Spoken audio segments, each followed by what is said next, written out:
Every morning, my house sits in silence. The kind of silence only found in the early hours before the world stirs. The old clock on the wall ticks away each second, and the occasional creak of the floorboards underfoot is the only sound that breaks the stillness.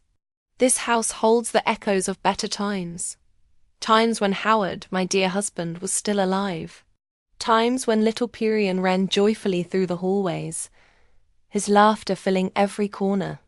Now it's just me, an old woman, sitting in this house that's far too large for one person, filled with memories I can't bring myself to leave behind. I sit at the kitchen table, a cup of tea in my hands, surrounded by the rows of pills that have become my daily companions: heart pills, blood pressure pills, joint pills, my faithful friends at 78 years old. Once, I was the chief accountant for the Greenville city government, a respected woman whose opinion held weight. People listened to me back then. But now, to most, I'm just an old woman who, on occasion, interferes in her relatives' lives. The phone rings, cutting through the quiet, and I know without even checking the screen who it is. Perian. "Mum, hi," he says, his voice bright, almost too bright, trying to sound cheerful. "How are you today?" he asks. I set the book I was reading aside. "Same as usual," I reply, keeping my voice neutral. "I know what's coming next. We were thinking of stopping by today, Mom," he continues, with a slight hesitation in his voice. "Do you have time?" Of course I have time. I always have time for my only son, although he only asks to see me when he wants something specific. But I don't say that out loud. Of course.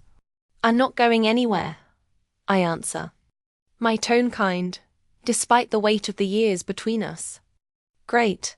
We'll be there around 2, he says, the words almost a formality. I know that tone all too well. For 20 years I've learned the way Perian speaks when he needs something, and it's never just a visit for no reason. It's always when he's short on cash.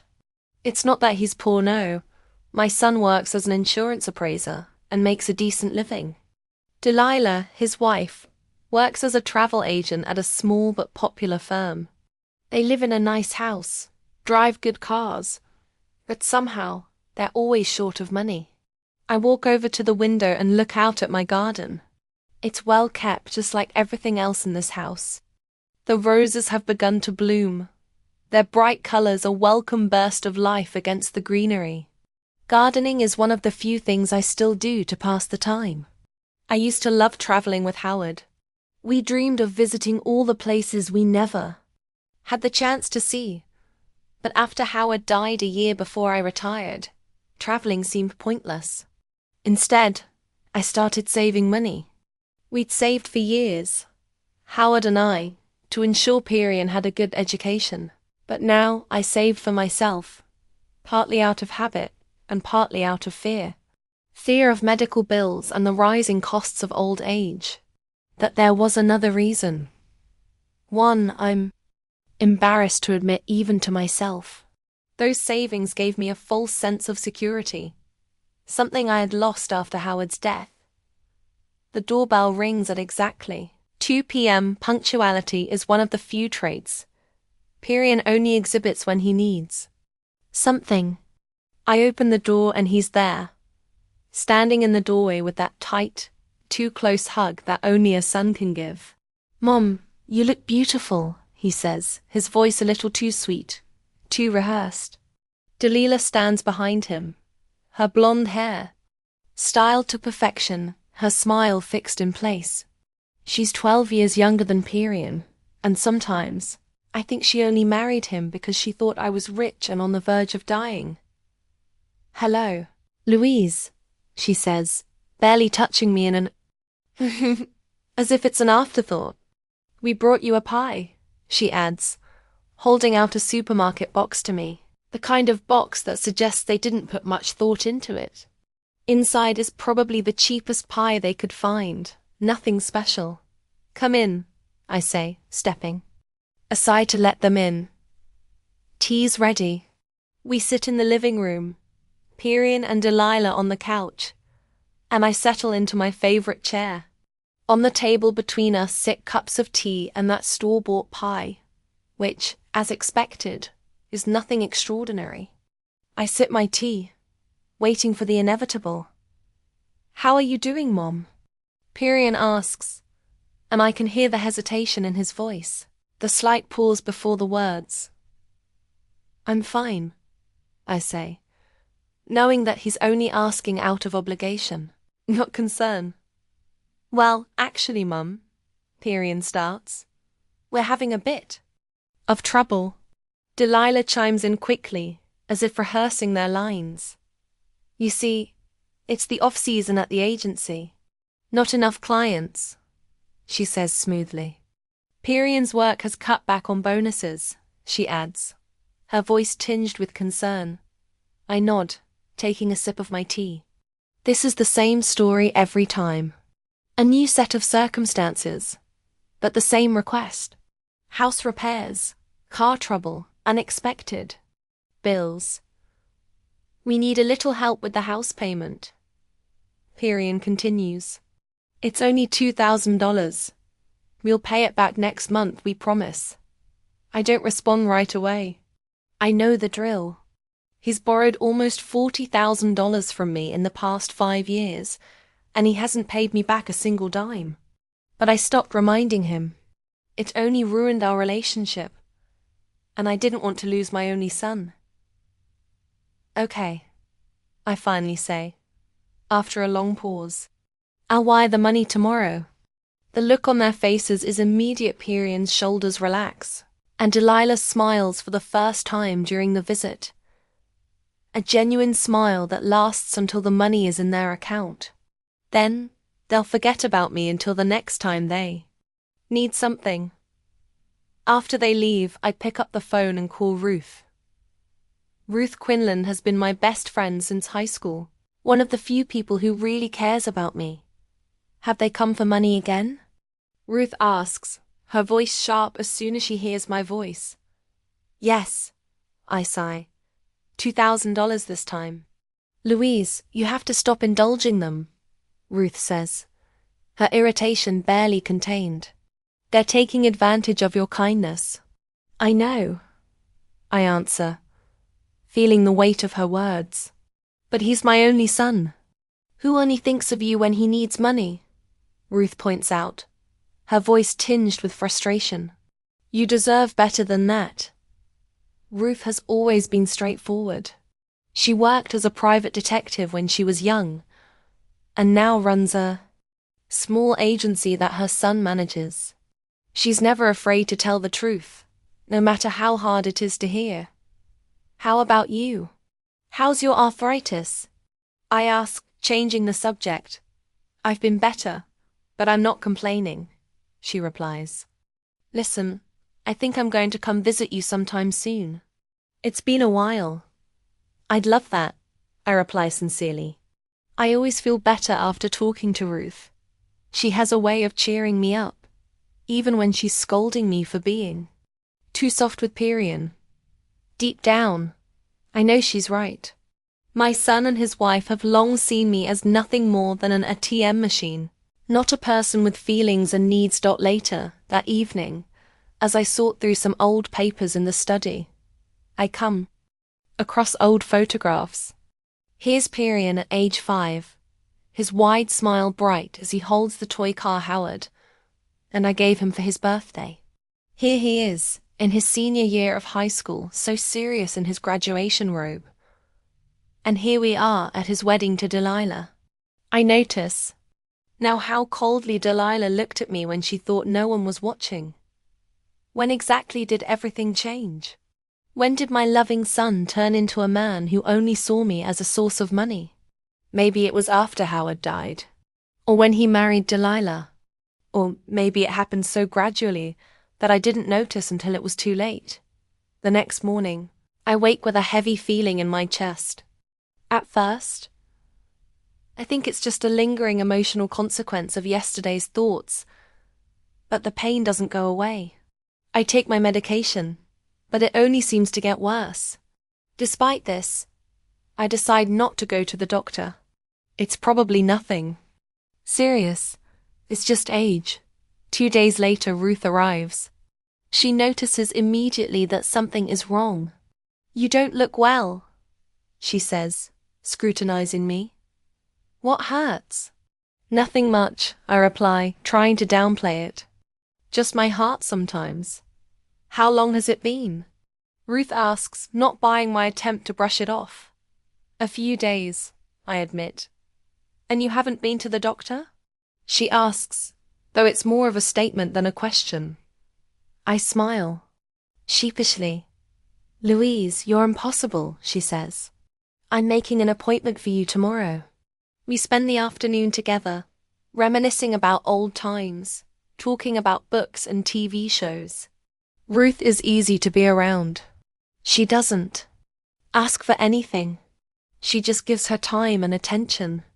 When she leaves, I feel a little better, but the pain in my chest is still there. That evening, Perian calls. "Mum, did you transfer the money?" He asks without greeting. Double quotes, "Yes, son." 2 days ago. "All right. Sorry, I didn't notice." He doesn't even try to hide the lie. "How are you feeling?" he asks, but it's an afterthought. "Fine," I answer automatically, though the pain in my chest is getting worse. "Good. Listen, Delilah and I are thinking about going on vacation. We haven't been away in a while." A vacation. With my money, which I supposedly needed for the house payment. Typical. "I hope you have a good vacation," I say, trying to keep the disappointment out of my voice. "Thanks, Mom. Okay, I've got to run. Take care of yourself." He hangs up without waiting for my response. I sit there staring at the phone, the pain in my chest becoming unbearable. The room spins around me, and it becomes harder to breathe. The last thing I remember before I pass out is the thought that Perian might not even notice if something happened to me. To him, I only exist when he needs money. The next thing I know, I wake up in a hospital room. The bright white ceiling and the steady beep of a heart monitor are the first things I notice. A man in a white coat stands nearby. "Don't move, please," he says gently. "You had a heart attack, Mrs. Hemmings. You were brought here by ambulance." It was Elizabeth, my neighbor, who had called for help. "How long have I been here?" "Almost 24 hours, the doctor replies. "We put you in an induced coma to relieve the strain on your heart. It was critical, but you're stable now." I try to process the information. I could have died. "We notified your family," Dr. Morrison adds. "Your son was here," he said. He'd be back later. Perian came by. At least that. "When will I be discharged?" I asked. Dr. Morrison sighed. "Mrs. Hemmings, we've done an examination. You have a serious heart problem. You will need long-term treatment and possibly surgery. We can't let you go anytime soon." That news hit harder than the heart attack itself. I had always been independent. Even at the age of 78, I managed my own household, tended the garden, went shopping, and now I was going to be in hospital for an indefinite period of time. "I know it's hard to accept," the doctor's voice softened. "But believe me, it's for your own good. What you need now is rest and medical attention." He left, leaving me alone with my thoughts. The room was small but bright. The window overlooked the hospital park where patients and visitors strolled leisurely. A couple hours later, the nurse came in with lunch. The hospital food was as tasteless as I'd expected, but I forced myself to eat at least a little. I needed to get my strength up. After lunch, Ruth came into the room. Her face was both relieved and angry. "You're awake at last," she said, sitting down beside the bed. "I almost freaked out when I got the call that you were in the hospital. I'm sorry I made you worry." smiled guilty. You should have gone to the doctor as soon as you felt the pain. Ruth's voice was tearful. You promised you'd go to the doctor. I was going to tomorrow. Ruth shook her head. Your tomorrow almost cost you your life. The doctor said if you'd been brought in an hour later, we wouldn't be talking right now. I didn't say anything. What could I say? That I was too stubborn. That I didn't want to bother anyone with my problems. That deep down, I thought no one would care if anything happened home. Did Pyrian come? Ruth asked after a pause. The doctor said he had, but I didn't see him. He was here for 5 minutes. He asked how serious it was and then he left. Said he had an important meeting, Ruth said with contempt. More important than his. Mother in the hospital. I felt a stab of pain, but not physical.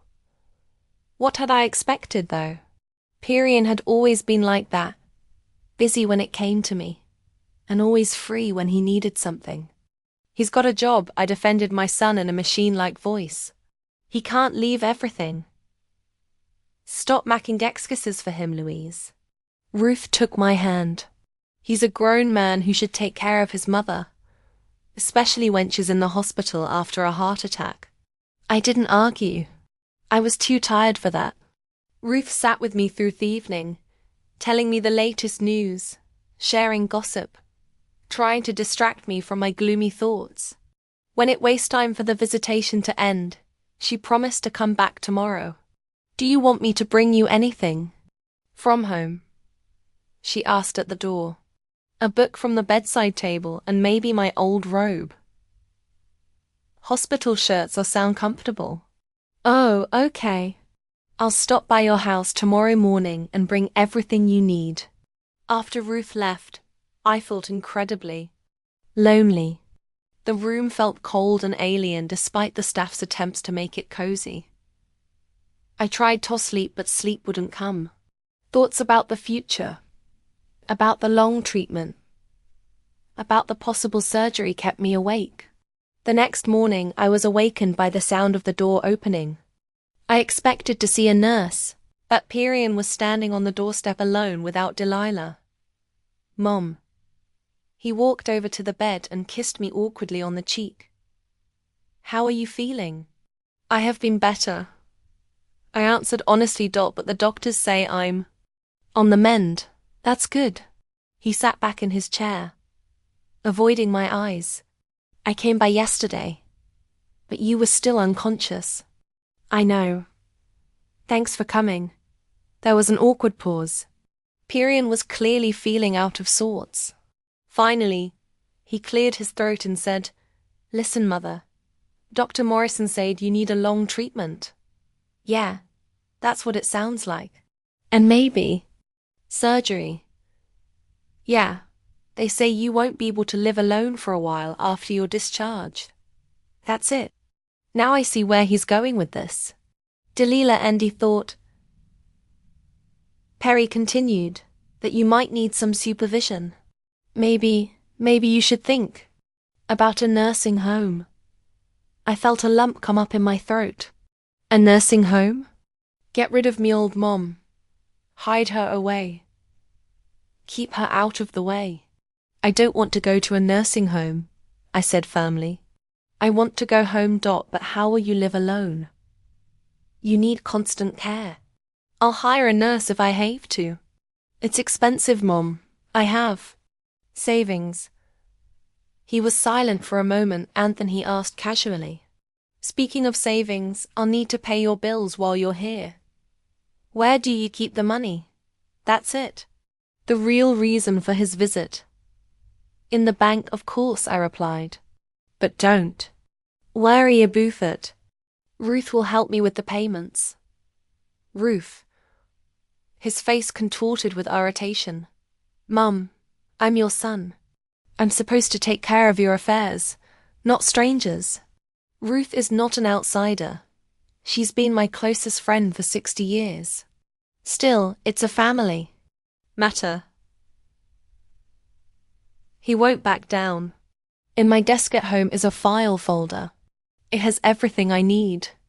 His face brightened up. That's great. I'll come by today and take care of everything. Don't worry about a thing. I'll take care of everything. I'm sure he will, especially me money. Pyrian left 15 minutes later, saying he had to work. On the doorstep, he ran into Ruth, who was carrying my things out of the house. They exchanged cold greetings. What did he want? Ruth asked as soon as the door closed behind him. Money as usual, I said tiredly. He said he would pay my bills while I was here. Asked me where I kept the money. And did you? I said the papers were in the desk. Didn't say anything about a savings book. Ruth nodded. She knew about my main bank account where my pension went, and my secret account where I kept my main savings. Almost $200,000 accumulated over a lifetime. That's right. Don't trust him on this one. We spent the afternoon together. Ruth helped me change into my robe, brushed my hair, read aloud to me. When she left, I felt much better. The next day, Pyrian came with Delilah.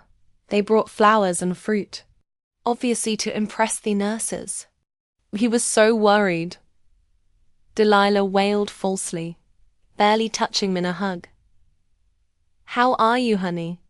Getting better, I replied shortly. We've gone over your paperwork, Pyrian said. And we've already paid your house and utility bills. Thank you. I tried to sound grateful, even though I knew they weren't looking out for me. But we noticed that you don't save much money in your main account, he continued, trying to sound concerned that only a few thousand. That might not be enough for long-term treatment. I have health insurance, I reminded him. Yes, but it doesn't cover everything. What if I need surgery or rehab or a nursing home? I told you I'm not going to a nursing home. But where's your life savings?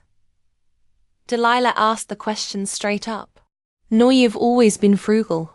There must be some savings. Everything I have is in that account you saw. I lied, looking her straight in the eye. They looked at each other. I could see they didn't believe me. Maybe you just forgot. Pyrian insisted. At your age, that's normal. At my age, I repeated bitterly. I still remember perfectly well where my money is kept. They didn't bring it up in front of me again, but I could see them whispering in the corner of the room, glaring at me. They were up to something, that's for sure. They visited me every day for a week. They always brought something.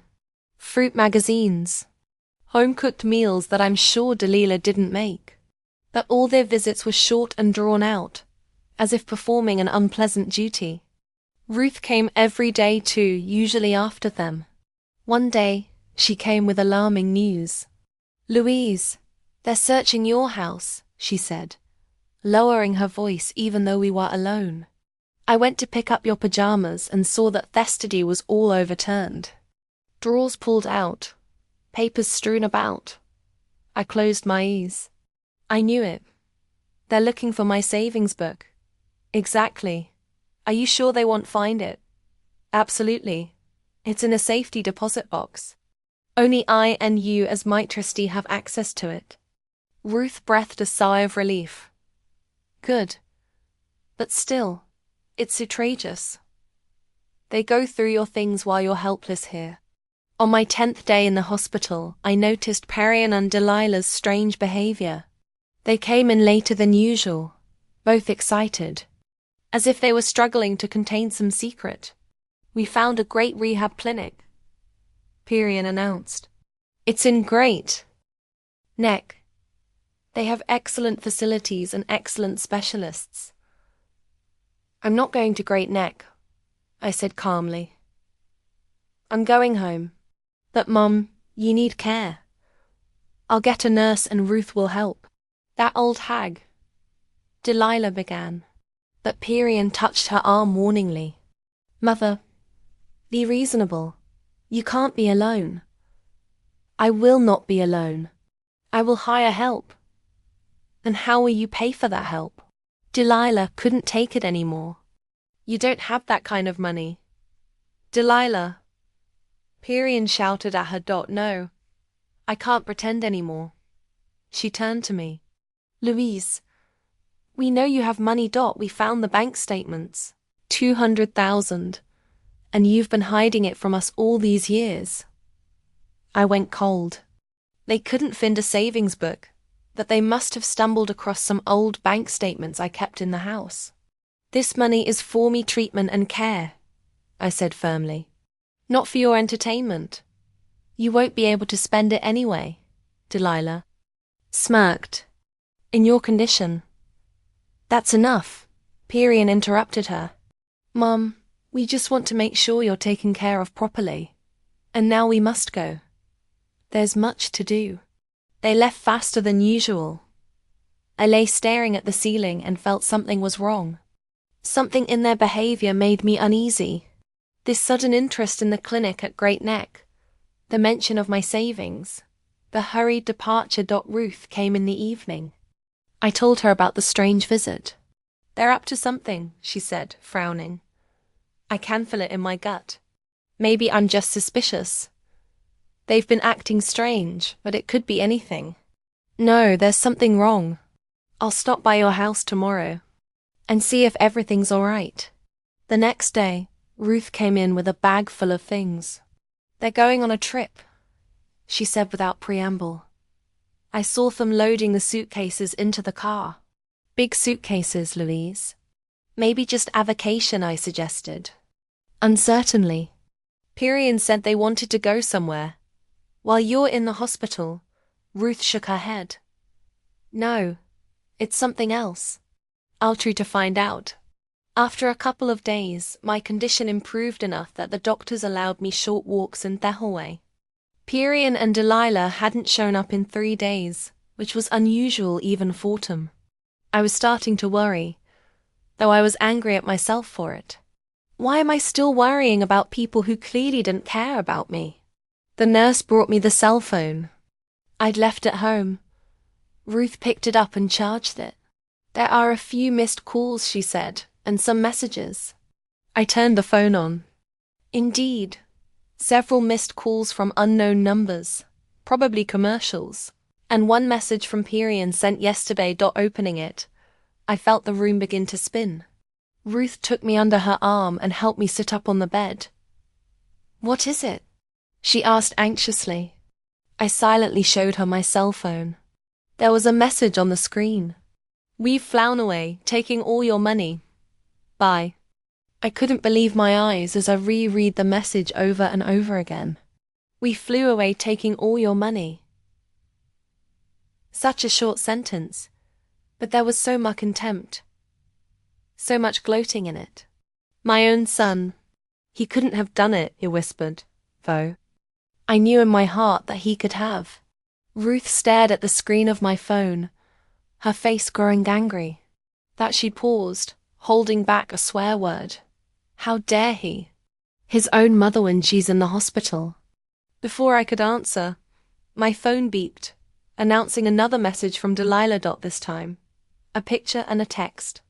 The picture showed them both, Perian and Delilah, sitting in the airplane seats with glasses of champagne in their hands.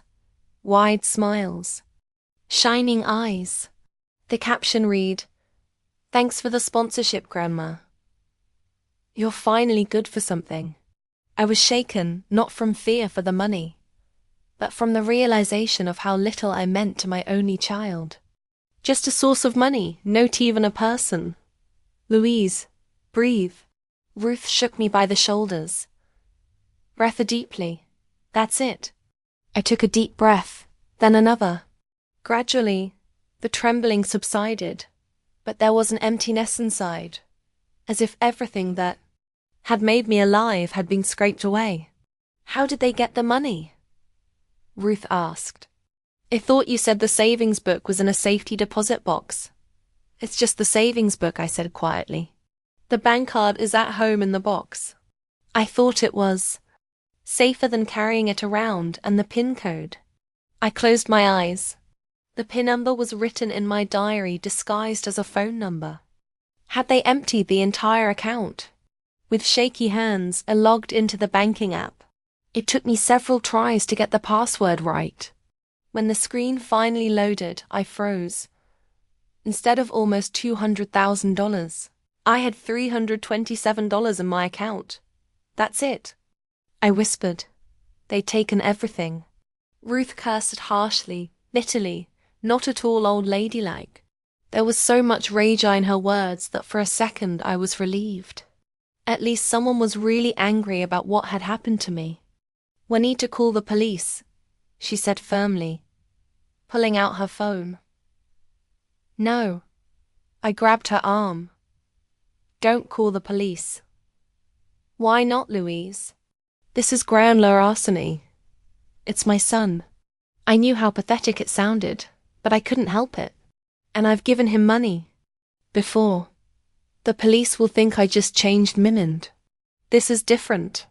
You gave him small amounts of money willingly, and now he's stolen all your savings while you're in the hospital." I shook my head. "No police, please." Ruth looked at me carefully, then slowly put the phone away. "Okay, whatever you say, but this is wrong, Louise." I knew it was wrong, but I couldn't bring myself to write a statement about my own son. No matter how terrible a man he was, I still remembered him as the little boy who had once loved me. "You know what?" Ruth sat down next to me and took my hand. "Let's go without the police." "But that doesn't mean we won't do anything." "What do you mean?" "Remember I told you I used to be a private detective?" "Of course you did. You were always proud of it." Well, Ruth's eyes took on a dangerous gleam. "Some skills are not forgotten. Neither do connections." I looked at her puzzled. "What do you suggest?" "Well, for starters, find out exactly where they went. Judging by the fact that they took all the money with them, they're obviously planning a long trip. Probably not even thinking about coming back. That's something I hadn't considered." "Really, why come back when they've stolen everything they can?" "They have no reason to show up in Greenville again." "Okay, so how do you know where they're going?" I asked. "I still have people I know at the airport. I'll make some calls." Ruth left the room and I was alone with my thoughts. The realization came. In waves. 200,000. All my savings accumulated over decades of working. Saving, denying myself small pleasures. Money that was supposed to ensure a peaceful old age to pay my medical bills if necessary to allow me to live with dignity for the rest of my days. All of this was now in the hands of two heartless people who didn't even see fit to pretend to be grateful. I felt tears coming to my throat, but I held them back with an effort of will. No, I wouldn't cry. Not for the money, and certainly not for them. They don't deserve my tears. Ruth returned half an hour later, her eyes shining with excitement.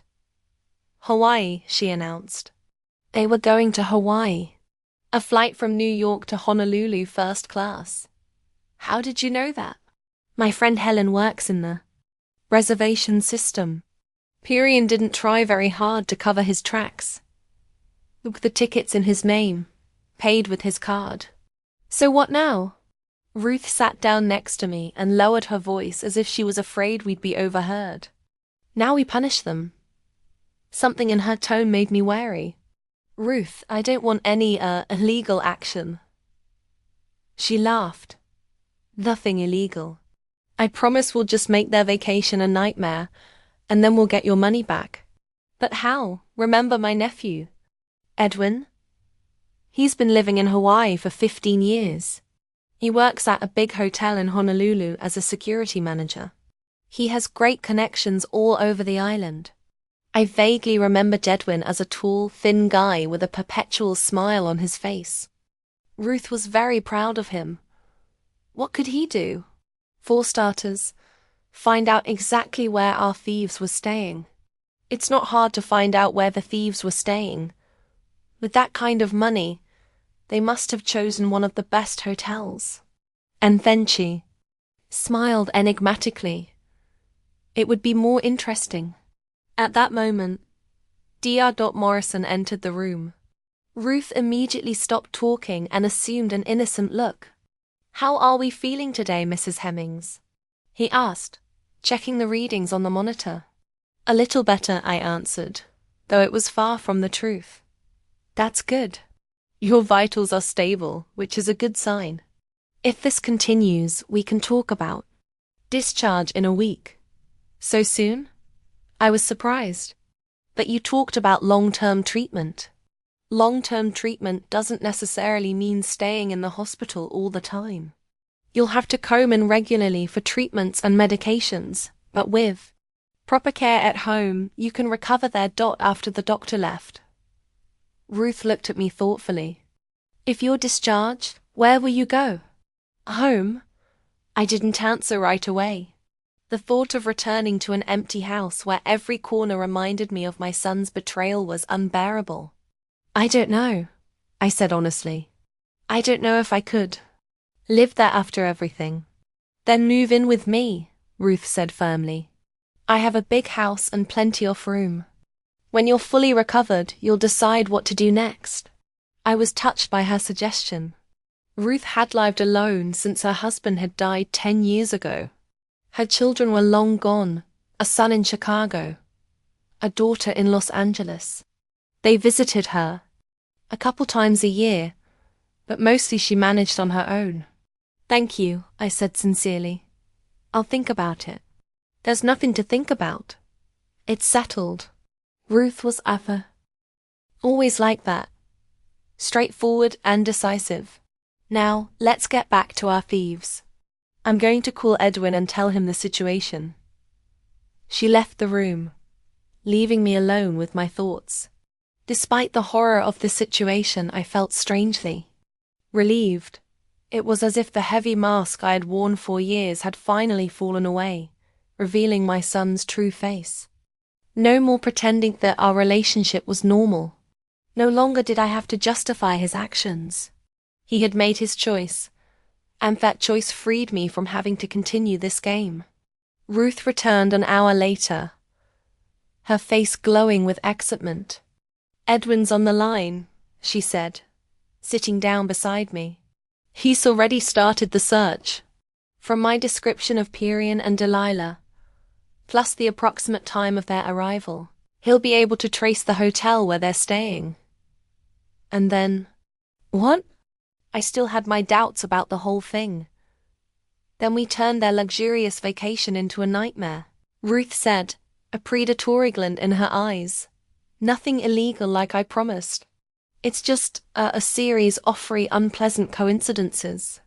I wanted to ask more, but Ruth's phone rang. "Yes, Edwin, already great." She listened, nodding and occasionally jotting something down in her notebook. Her face grew more and more pleased. "Thank you, nephew. You're a real treasure." "Yes, the plan remains threesome. Keep me posted." She hung up and turned to me. "There, staying at the Royal Hawaiian, one of the most expensive hotels on the island. They got a suite with an ocean view. And according to their reservations, they're planning on staying there for a month." I felt my insides tighten. A month in a luxury hotel with my money. Money that I had worked so long and hard to earn. "What now?" I asked, surprised at the sudden firmness in my voice. "Now comes the best part." Ruth leaned closer. "Edwin knows the manager at the Royal Hawaiian. They've arranged that strange things will begin to happen to our lovebirds' room." Strange things? What kind of things? Minor inconveniences for starters.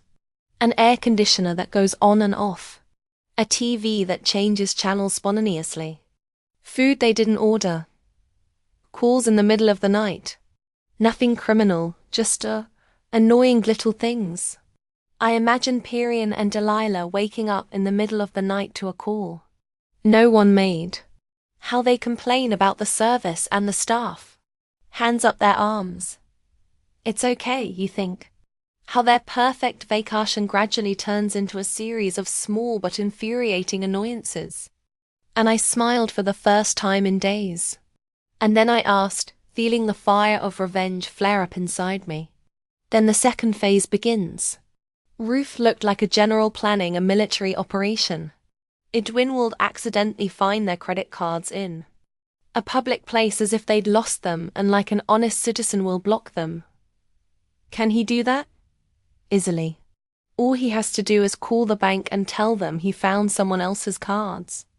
The bank will immediately block them for security purposes, and our lovebirds will suddenly be destitute. But they must have cash. Of course they do. But it'll run out fast, especially in Hawaii where everything's expensive and they can't get new cards sent to them because they're not at home. A plan was beginning to emerge, and to my surprise, I found that I liked it. It was not a cruel revenge, but rather a just retribution. The third stage, Ruth went on, will begin when they try to withdraw cash from a bank or money changer. Edwin knows the right people. They will be told that their accounts have been frozen because of suspected fraud. They can just call their bank and find out. They could, but it'll take time, especially with the time difference between Hawaii and the mainland. And while they're figuring it out, we'll move on to step 4, which is they'll be evicted from the hotel. It'll be discovered that there's something wrong with the card they used to pay for their reservation. It's probably stolen. Ruth winked at me. And they'll have to find a new place to stay with no money in one of the most expensive resorts in the world. I was beginning to realize the genius of the plan. It seemed like a chain of mishaps and coincidences. Nothing illegal, nothing that could be directly linked to us. What if they decide to go home? I asked. That would be difficult without papers. Ruth answered cryptically. Without papers? Step 5. Their passports and return tickets would be lost. Perhaps they'll be stolen from the room safe, or they'll forget them somewhere. Ruth, that sounds like nothing illegal, she said firmly. Just creating unfavorable conditions. Whatever happens next will be the result of their own actions and decisions. I wondered. The plan seemed complicated and risky, but at the same time fair. They stole my money thinking they could get away with it. Why not show them that there are consequences to such actions? How do we get the money back? I asked, determined. That's the hardest part, Ruth admitted. But I have an idea. When they find themselves in a desperate situation with no money, no papers, evicted from their hotel, they need help. And then my nephew Edwin shows up like a good Samaritan and he offers them a way out. A simple contract. They return the money, and in return they get help to get their papers back and go home. And if they refuse, then their only option is to go to the police. That they wouldn't want to have to explain where they got $200,000 in cash. The plan was risky but elegant in its simplicity. Get Perian and Delilah into a position where the only reasonable thing to do was to return the stolen goods. Okay, I said after a long pause. Let's give it a try. Ruth brightened. Great. I'll call Edwin right away and tell him to get started. She left the room again, and I was left to ponder everything that had happened. A week ago, I was just a lonely old woman being used by my own son. Now I felt different, like waking up from a long sleep. It hurt. Yes, Perian's betrayal hurt deeply. But along with the pain came something else. Determination. A determination not to be a victim anymore, not to let others take advantage of me. When Ruth came back, I asked her, "How soon will it start?" "It's already started," she replied contently. Edwin called his friend at the hotel. The first malfunctions in Perian and Delilah's room would begin tonight. I pictured them relaxed, pleased with themselves, enjoying luxury at my expense, and how their serenity would suddenly be shattered by strange, inexplicable events. You know, I said, surprised at my own words. I'd like to see their faces when things don't go according to plan. Ruth laughed. Oh, I'm sure it will be a sight. But don't worry. Edwin promised to keep us informed. Maybe he'll even send a picture or video. How's he going to do that? He has access to the hotel security cameras. Not all the rooms, of course, but the corridors, the lobby, the restaurants. He'll be able to track how our lovebirds will react to what's going on. The thought of being able to watch retribution, albeit from a distance, filled me with a strange satisfaction. Not gloating, no, more like a sense of justice restored. What if they realize it's us? I asked suddenly. What if they realize it's us? And come back to? To what? Ruth interrupted. To hurt you. Then they'd have to deal with me. And believe me, that's the last thing they'll want. There was such confidence in her voice that I smiled. Ruth had always been a fighter. Even now at 75, she retained an inner strength that made those around her a force to be reckoned with. Besides, she added, they won't connect what's happening to us. They'll think it's just a series of bad luck. Perian has never been very smart, and Delilah is too narcissistic to let anyone outsmart them. She was right. Myson and his wife always thought they were smarter than everyone else. Especially smarter than sick old mommy as they probably thought of me. So what now? I asked. We just wait. Exactly. Wait and get well. Ruth squeezed my hand. You have to get well, Louise. Not for them, but for yourself. You've got your whole life ahead of you. At 78, I couldn't hold back a bitter chuckle. Age is just a number. My Aunt Agatha got married at 85 and travel leader in the world. Came back a year later with a tattoo and a collection of masks from Polynesia. I laughed picturing April old lady with a tattoo. You're kidding, not at all. She lived to 98 and said the last 13 years were the best years of her life. For some reason, that story gave me strength. If Aunt Agatha could start a new life at 85, I could at 78. Good, I said. I'll get well, and we'll get my money back. That's their spirit. Ruth nodded approvingly. Now, get some rest. We have a lot of work to do tomorrow. What kind of work? Preparing for your discharge, moving things back to my place, talking to Dr. Morrison about a treatment plan, and of course, keeping up with the news from Hawaii. When Ruth left, I felt something akin to hope for the first time in days. Yes, my son had betrayed me. Yes, he stole my life savings. But I'm not alone. I have a true friend willing to fight for me. And maybe I still have a chance at a new life. I slept better that night than I had in all my days in hospital.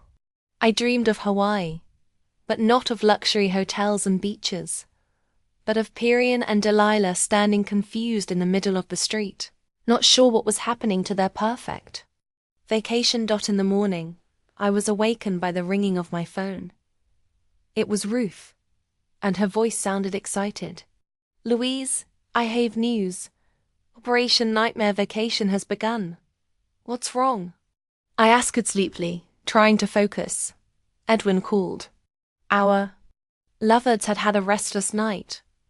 The air conditioner in their room accidentally turned on full blast at 3 o'clock in the morning.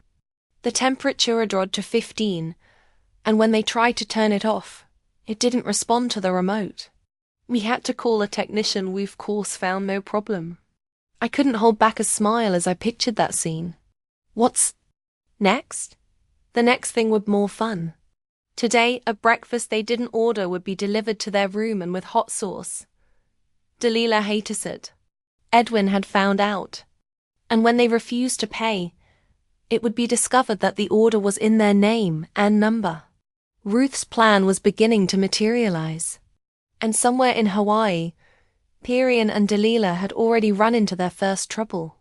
They didn't know yet that this was just the beginning, that their perfect vacation would gradually turn into a real nightmare. And it was all the result of their own betrayal.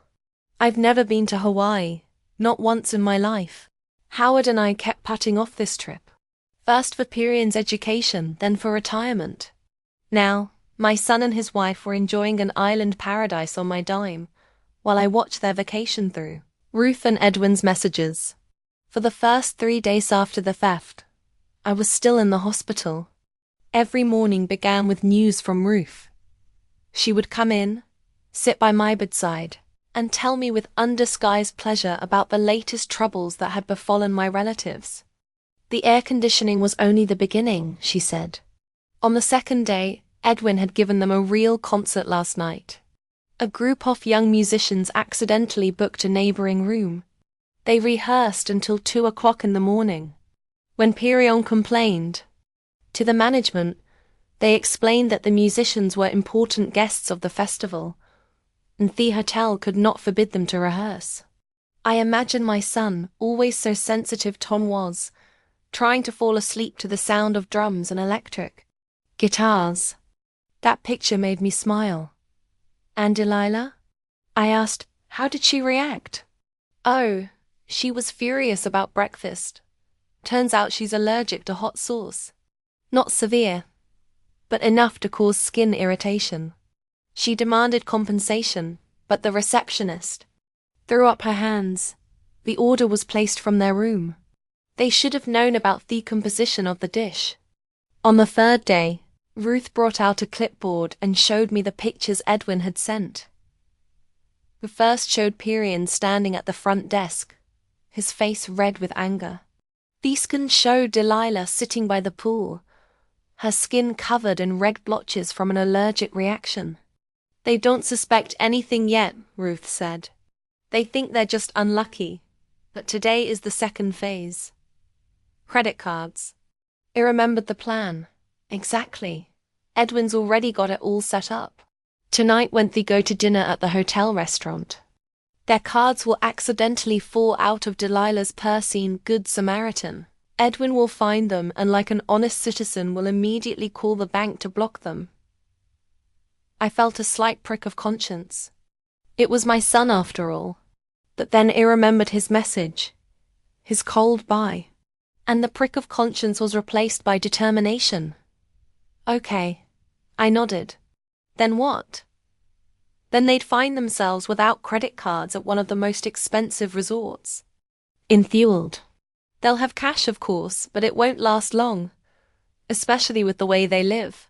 I was released from the hospital on the 4th day.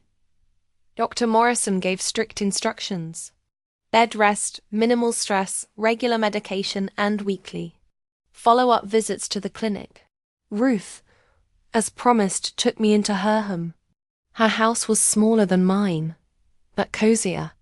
It had 2 stories, a spacious veranda, and a garden full of flowers. Ruth gave me a guest room on the 1st floor so I wouldn't have to climb the stairs. Make yourself at home, she said when we entered. Make yourself at home. My things were already in the room, clothes, books, even a few framed photographs. Ruth had taken care of everything. Thank you, I was touched by her concern. I don't know what I would have done without you. It's nothing, she said. Now get some rest. We'll have a session with Hawaii tonight. I lay down obediently, though. I felt fine. My heart was still a little jumpy, but overall, I felt much better. Maybe it was the fact that for the first time in a long time, I didn't feel like a victim, but like someone who was fighting back. That evening, Ruth and I sat in her living room in front of a large television with a laptop connected to it. Edwin's face appeared on the screen, tanned with a white-toothed smile and sunburned hair. Aunt Ruth, he exclaimed happily. And Mrs. Hemmings. I'm glad to see you. Hello, Edwin, I said. Thank you for your help. You're welcome. Cheaters and thieves should get what they deserve, especially those who steal from their own mother. His genuine outrage warmed my soul. It was nice to know that no two children treat their parents the way Perion treated me. How did the credit card transaction go? Ruth asked impatiently. Perfectly, Edwin couldn't hide a satisfied smile. They dined at the Azure, the most expensive restaurant in the hotel. They ordered lobster, champagne, desserts, And the bill came to $300. And when the bill came, he paused dramatically. The cards were gone. How did you arrange it? I asked. Very simple. Delilah has a small purse. She left it on the back of a chair. One of the waiters, a friend of mine, accidentally hit the chair and the purse fell. He helped pick it up, apologized, and voila, he still had decades. What happened next?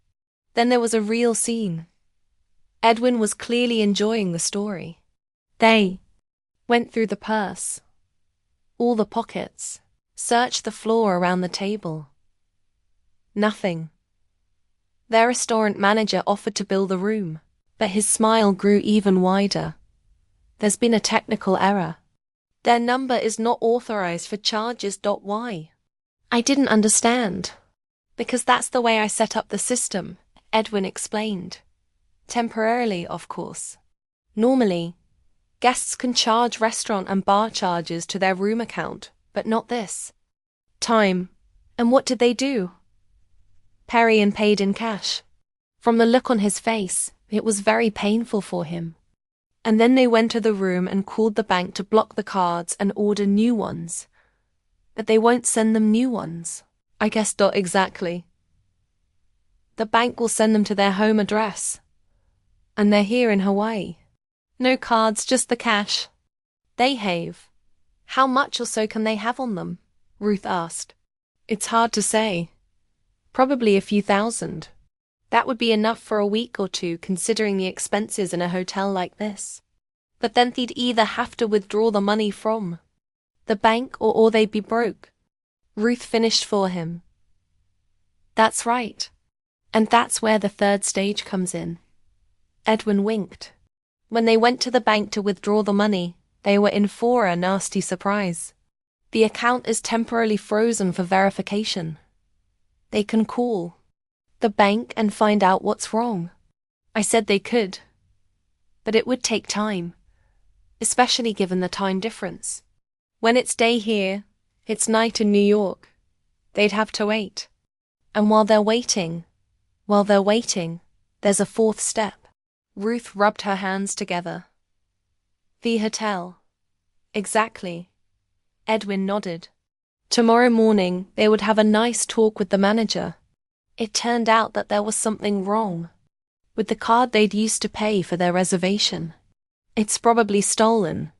The hotel has to ask them to provide an alternative method of payment or vacate the room. What are they going to do? I asked. They have two options. Either pay cash or move out. If they pay cash, great. Their cash reserves will dwindle even faster. If they decide to move out, even better. They'd have to find a new place to live. And that's not easy in the middle of the season. The plan was flawless. Methodically, step by step, Perrion and Delilah found themselves in more and more trouble. And all without direct intervention, without breaking the law. Just a chain of unfortunate coincidences. What about the documents? I asked, remembering the fifth step of the plan.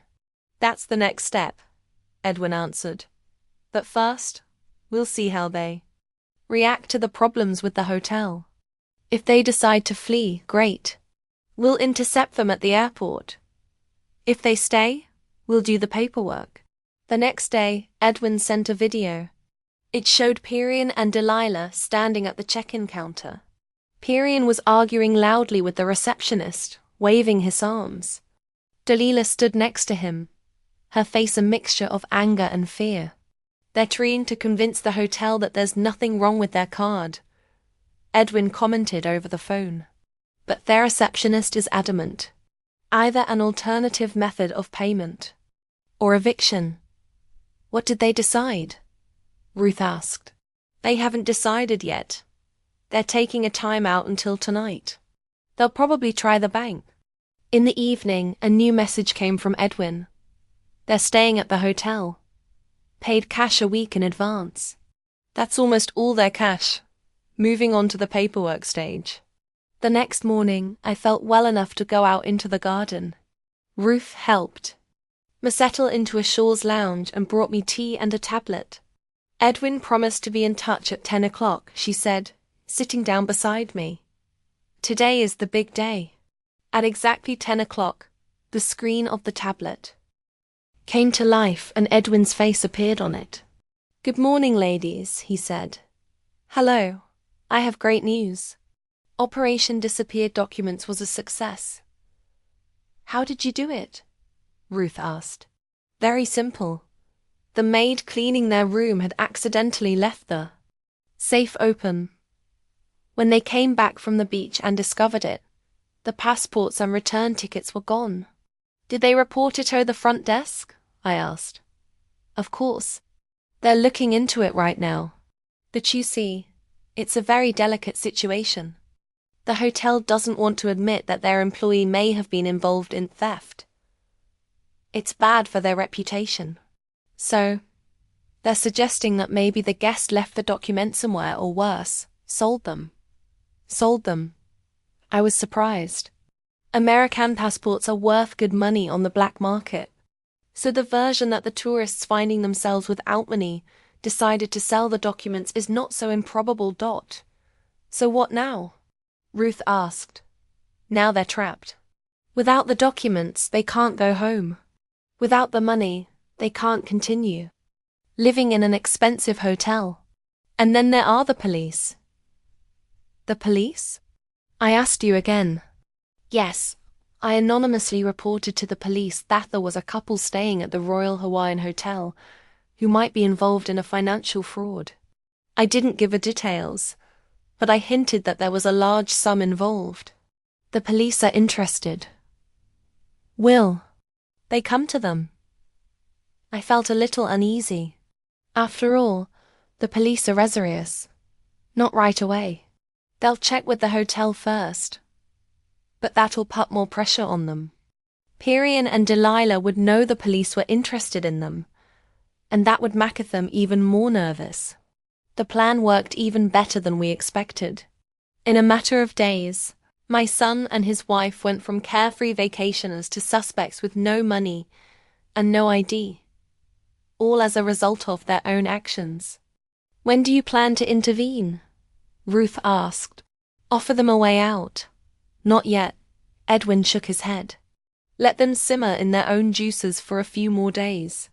The more desperate their situation, the more willing they will be to accept my help and my terms. All day long, I have not been able to find a place to sit. Despite my resentment and anger, I was still worried about my son. What if this goes too far? What if the police actually arrested them? Ruth noticed my concern. Do you regret our plan? She asked me bluntly. No, I shook my head. It's just as my son after all. The son who stole your money and left you to die in the hospital. Ruth reminded me harshly. Don't forget that she was right. Perian had made his choice. Now he must perceive consequences. In the evening, Edwin contacted again. This time he seemed excited. You won't believe what has happened, he exclaimed. They tried to escape from the hotel without paying. What? Ruth and I were on the same page. Yes. They packed up and tried to leave quietly through the service entrance, but they were spotted by security. They're in the staff room now, and the hotel has called the police. Oh my God, I whispered. Are they going to be arrested? Not necessarily, Edwin shrugged. If they pay for the room, the hotel might not press charges, but they have almost no money left as far as I know. What's going to happen next? Ruth asked. I think now would be a good time for me to show up. Edwin winked. I'll happen to Bever when the police are talking to them, and I'll offer to help. What kind of help? I asked. I'll say that I can help settle the situation with the hotel and the police. Maybe even help with the paperwork. But not for free, of course. Would they agree? I doubted it. Perian was always stubborn. They won't have a choice, Edwin said confidently.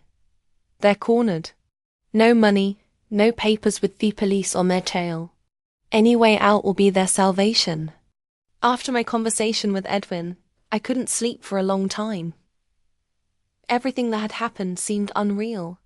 2 weeks ago, I was just a lonely old woman visited occasionally by my son, begging for money. Now I was involved in a real retaliation. In the morning, Ruth woke me up early. "Louise, get up. Edwin's on the phone." He hurried into the living room where Ruth's nephew's face was already on the TV screen. "Good morning," he said. "Hello, Dot, I have exciting news." "They've agreed. To what exactly?"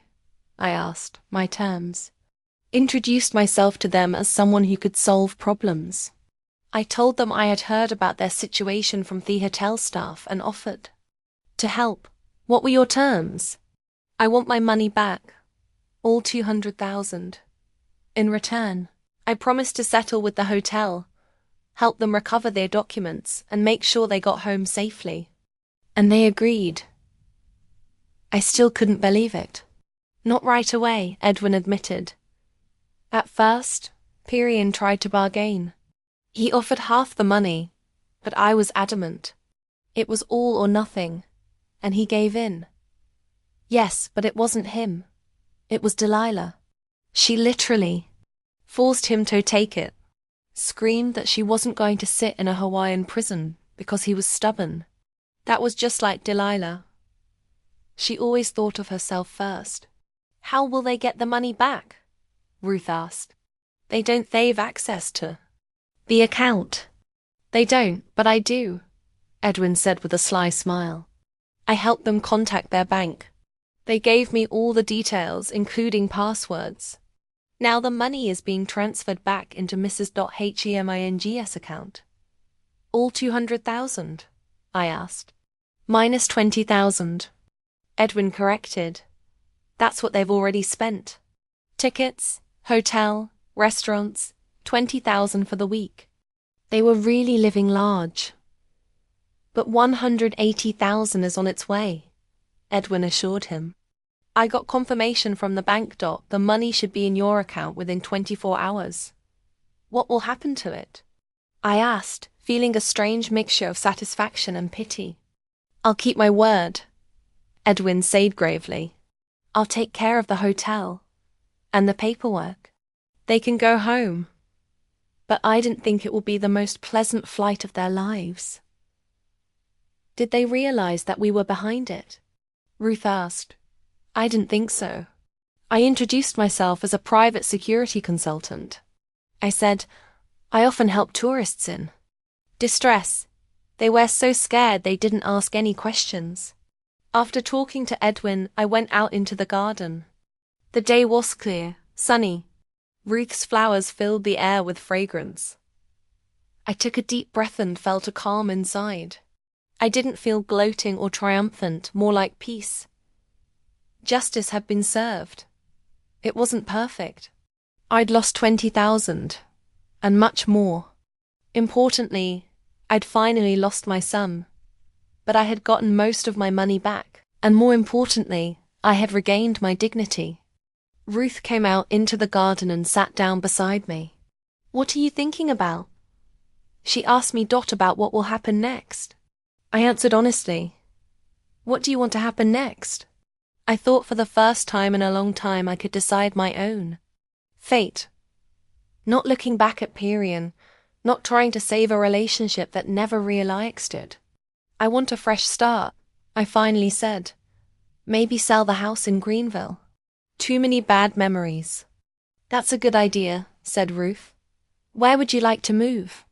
"I don't know. Maybe." I smiled at the sudden thought. "Maybe Hawaii." Ruth lured. "Why not?" "Edwin would love it. And I could use a change of scenery too." "Would you come with me?" I washed. "Of course you would. Someone has to keep you out of trouble." We both knew it was a joke, but there was some truth in it. Ruth did look after me. Not as a helpless old woman, but as a true friend. In the evening, I got a message from the bank. $180,000 had been deposited into my account. "The money's back," What are you going to do with it? Ruth asked when I showed her the message. First, I'll put it aside for medical treatment, I said. Then maybe some of it for traveling. I've always wanted to see the world. Shall we start with Hawaii? Ruth's eyes twinkled with mischief. We'll start with Hawaii, he agreed. But first, we must wait for Perian and Delilah to leave the island. I wouldn't want to run into them. Oh, don't worry, Ruth said with a wave of her hand. Edwin will make sure they leave as soon as possible. And I don't think they'll ever want to go back to Hawaii again. Too many unpleasant memories. We laughed. For the first time in a long time, I felt truly alive.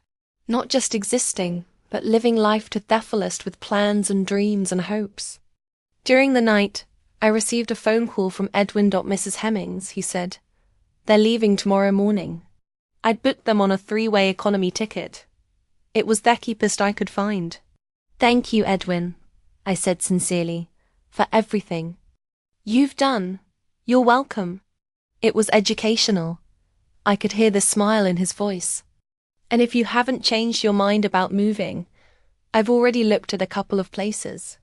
Small houses on the coast overlooking the ocean. I think you'll like it. After I talked to Edwin, I lay awake for a long time, staring at the ceiling. Tomorrow, Perian and Delilah will leave Hawaii. Their perfect vacation turned into a nightmare. They would return home without the money they had stolen, with a tarnished reputation and an unpleasant residue. Did I feel satisfaction? Yes, definitely. But not gloating. I didn't want to hurt them. Justice. And I got it. And now it was time to move on. Without Perian and Delilah in my life. Without the constant guilt and obligation to a son who never appreciated me. With a loyal friend who proved that true family wasn't always about blood ties. There was a new life ahead, and perhaps a new home in Hawaii where my son and his wife would never appear again.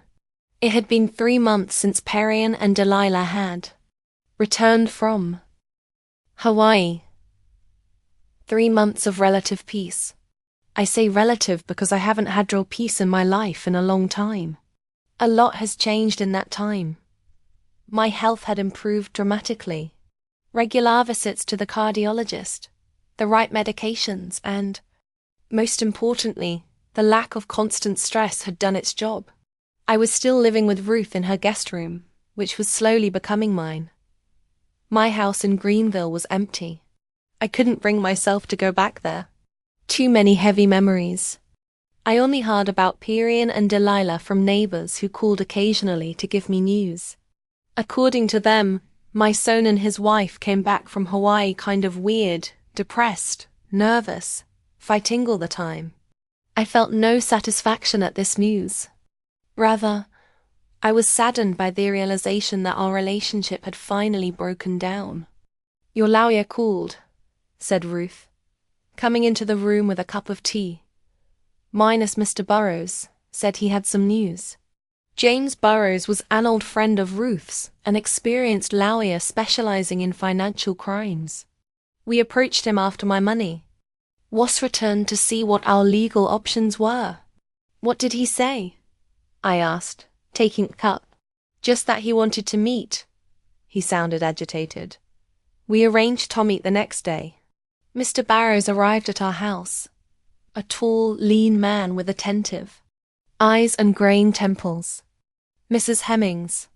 He shook my hand. I have some interesting news. The Greenville police have contacted the Honolulu police. What? I didn't see that coming. Why? About the passport theft report your son and daughter-in-law filed in Hawaii. It's standard procedure when American citizens are victims of crime overseas. The information is forwarded to their hometown. And know what? Now a detective from Greenville wants to talk to you about a financial transaction your son made. I felt a chill run down my spine. The police, after all. That's exactly what I was afraid of. Do I have to talk to them? I asked, looking at Ruth. Technically. No, Mr. Burrows answered. You don't have to, but if you refuse, it might arouse a suspicion. What kind of suspicion? Ruth frowned. Louise is the victim here. Yes, but the situation is unusual. The lawyer chose his words carefully. The money disappeared from Mrs. Hemmings's account, then came back. Your son and his wife are claiming identity theft in Hawaii. This whole thing seems strange. What am I supposed to do? I felt lost. I recommend you see a detective, said Mr. Burrows. In my presence, of course. Tell the truth. That your son took the money without authorization while you were in the hospital, and that he returned it afterwards, realizing his mistake. But that's not quite the truth, I objected. He didn't realize the mistake. He was forced to. We can leave out the details, the lawyer said softly. The main thing is that the money was returned, and you have no claim on your son. I didn't like the idea of lying to police, even if it was for the greater good. But I understood Mr. Burrows' logic. The truth was too complicated and confusing. Okay, I finally agreed. When does the detective want to meet? Tomorrow morning at 10 a.m. Greenville Police Station. I didn't sleep much last night. The thought of meeting the police, of having to talk about Perian's betrayal, kept me awake. In the morning, I felt broken but determined. Ruth insisted on coming with me. We met Mr. Burrows at the Intranchetta, the police station. Remember, he said before we entered, just the facts. Your son took the money without authorization, then gave it back. No emotion, no details about exactly how it happened. Detective Higgins turned out to be a young man with a friendly face and attentive eyes. He invited us into Asmal's office and offered us coffee. Mrs. Hemmings, he began as we settled in. Thank you for agreeing to meet. I have some questions about your son, Perry and Hemmings, and his wife, Delilah Hemmings. I'm ready to answer, I said, trying to make my voice sound confident. I have received information from the Honolulu Police Department. Your son and his wife reported their passports and credit cards stolen while they were in Hawaii. Were you aware of that? Yes, I answered. They told me when they got back. It was the first lie, and it was a hard one for me to tell. Perian hadn't really called or come to see me after he got back. He probably didn't even know where I live now. During the investigation, it turned out that shortly before the trip, a large sum of money was withdrawn from an account registered in your name. About $200,000. This money was transferred to your son's account. Can you explain that? I took a deep breath and looked at Mr. Burrows. He nodded faintly. Yes, I said. My son took the money without my permission while I was in the hospital. But then he gave it back. Without your permission. The detective raised his eyebrows. So it was theft. I wouldn't call it theft, I said slowly. It was more of a misunderstanding. Perian thought he had the right to handle my finances while I was ill. And you didn't report it to the police. You nipped to. He returned the money and I thought the incident was over. Detective Higgins made a note in his notebook. Mrs. Hemmings, let me get this straight. Your son took $200,000 from your account without authorization, spent some of that money on a trip to Hawaii, and then returned the rest. And you consider that a misunderstanding? When he phrased the situation so bluntly, it did sound absurd. But I stuck to the agreed-upon version. Yes, we resolved it within the family. Good. The detective was clearly not satisfied with my answer, but decided to move on. Now, about the theft in Hawaii. Do you have any information about that? Only what my son told me. I lied again. Their files and cards were stolen from the hotel safe.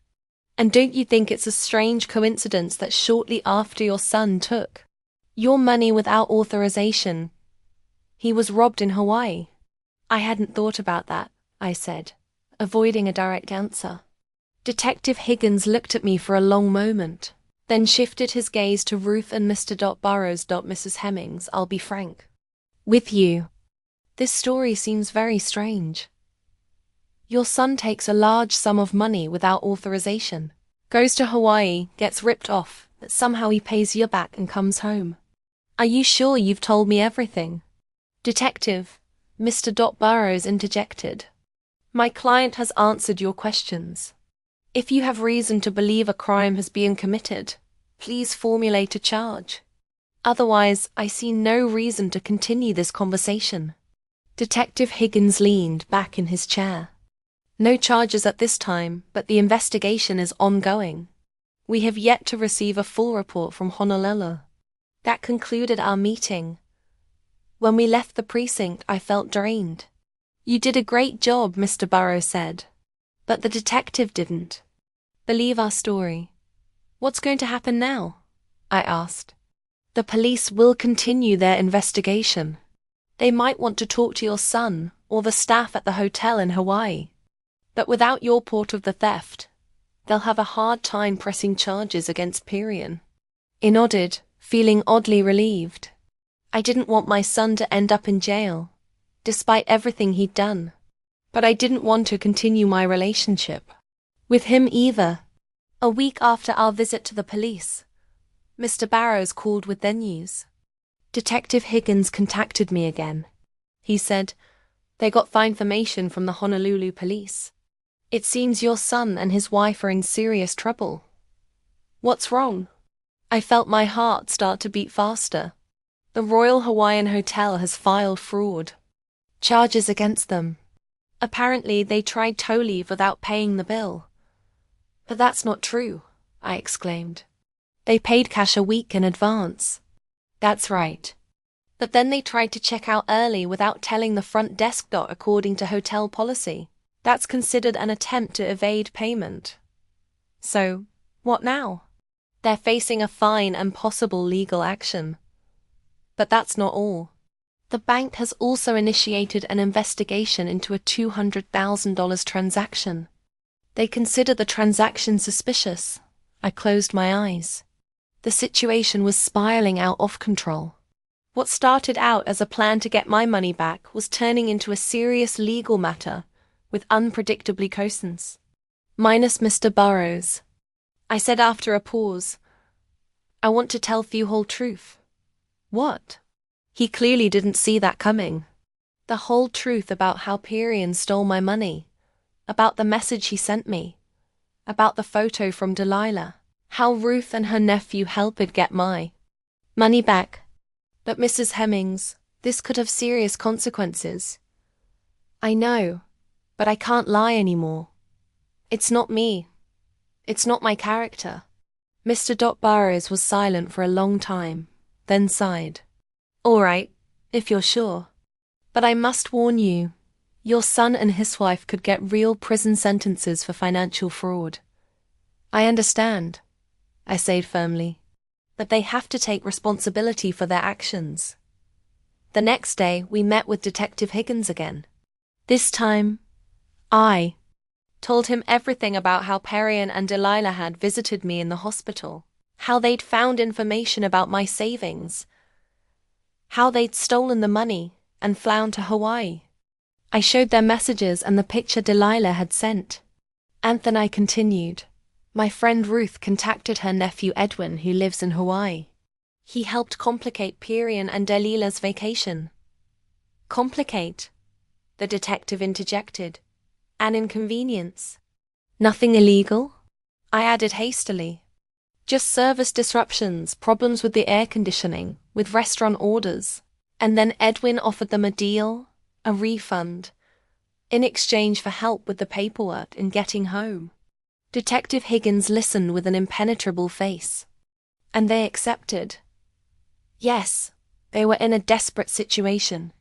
No money, no papers, with the